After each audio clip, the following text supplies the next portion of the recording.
મિત્રો આ ભાઈ બહેન બંને મજાથી રમતા હોય છે ત્યારે છોકરો સંતાઈને જુએ છે કે તેના પપ્પા ખાવા માટે ચોકલેટ રાખી છે તો આ છોકરો જલ્દીથી દોડીને આવે છે અને તેની બેનના કાનમાં હેડફોન લગાવી દે છે જેથી તેના પપ્પા બોલાવે છે તો તેને કંઈ પણ સંભળાતું નથી તેથી આ છોકરો એકલો તેના પપ્પા પાસે આવી જાય છે તો તેના પપ્પા તેને 2 ચોકલેટ આપે છે અને એક તેની બેનને આપવા માટે કહે છે પણ આ છોકરો બંને ચોકલેટ ખાઈ જાય છે અને બેન પાસે આવીને રમવા લાગે છે અને પછી તેના પપ્પા લોલીપોપ આપવા માટે બોલાવે છે તો છોકરો ફરી એકલો દોડીને જતો રહે છે અને આ વખતે પણ તેના પપ્પા તેને 2 લોલીપોપ આપે છે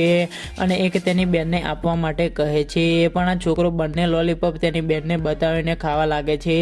જેથી તેની બેન ખૂબ જ ગુસ્સામાં આવી જાય છે અને છોકરા સાથે જે કરે છે તે જોતા પહેલા મિત્રો તમે પણ તમારી લાડકી બેનને પ્રેમ કરો છો તો વિડીયોને એક લાઈક કરી ચેનલ પણ સબસ્ક્રાઇબ કરી દો। પછી મિત્રો છોકરી તેના પપ્પા પર પાણી રેડે છે અને ગ્લાસને તેના ભાઈને આપી દે છે જેથી તે પકડાઈ જાય છે।